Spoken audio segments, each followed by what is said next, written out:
Vous avez sûrement entendu que la nature est cruelle et impitoyable, et cette phrase a beaucoup de raisons. On peut y trouver ce qu'il y a de plus beau, mais aussi les choses les plus horribles qu'un être vivant puisse faire pour survivre, pouvant recourir à tout acte pour atteindre son but. Et bien que l'on ait beaucoup dit que l'être humain est une machine qui génère de la misère et peut amener d'autres personnes à perdre foi en ce monde, il existe des espèces qui peuvent produire le même effet. Mais, pour leur défense, on peut dire qu'ils ne connaissent pas des concepts comme l'éthique, les droits, les lois et autres que l'être humain a créés pour une coexistence saine. Une de ces espèces pouvant produire un tel effet est le pic des saguaros.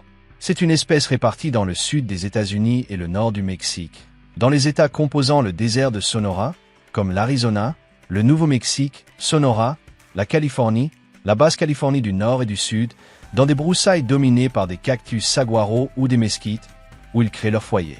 Ce sont des oiseaux de la famille des Piscidae, caractérisés par des pieds zygodactyles, c'est-à-dire 2 doigts vers l'avant et 2 vers l'arrière, très similaires aux Psittacidés, ce qui leur permet de s'agripper aux branches et aux troncs avec plus de fermeté, ainsi que de marcher verticalement en escaladant les arbres.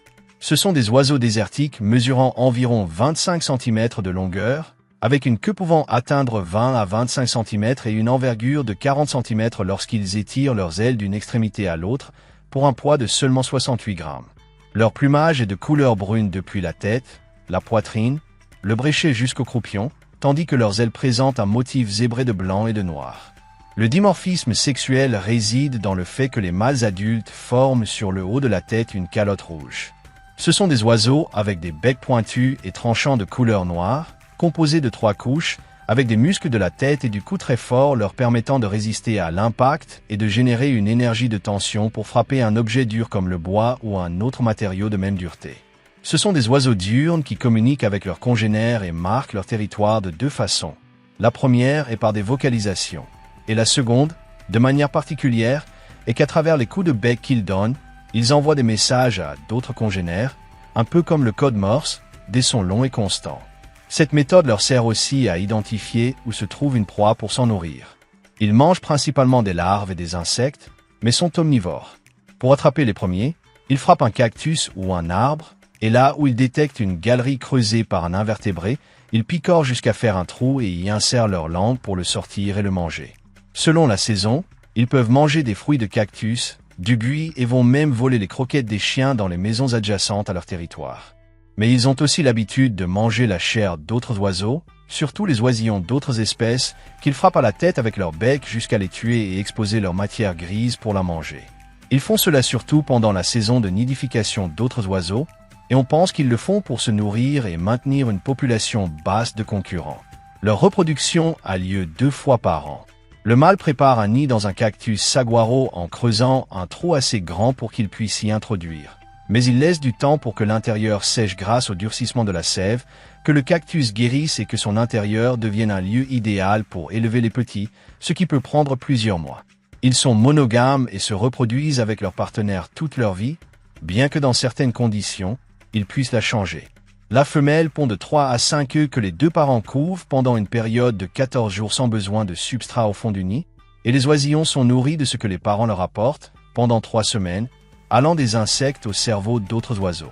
Une fois indépendants, leur progéniture abandonne ce nid, qui est ensuite utilisé par une grande partie de la faune du désert, comme les chouettes, les cresserelles et d'autres oiseaux. Leur durée de vie moyenne est de 7 ans. Leurs prédateurs sont principalement le faucon pèlerin, les cresserelles, qui est le plus petit faucon du monde, atteignant une taille inférieure à celle du pic des saguaros, les renards, les coyotes qui les mangent lorsqu'ils sont au sol, et le lynx roux qui peut grimper à leur nid en évitant les épines et en sortir les petits.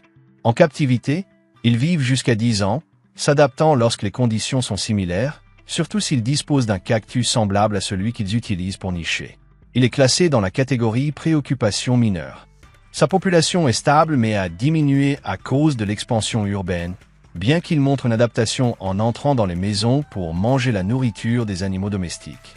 Cependant, l'un de leurs plus grands problèmes est la concurrence avec les tourneaux sansonnets, qui rivalisent avec eux pour les nids qu'ils construisent, au point de tuer les petits ou de casser les œufs pour se nourrir et de pondre les siens pour qu'un autre oiseau les élève à sa place, ce qui déséquilibre cet environnement car ce sont des animaux introduits.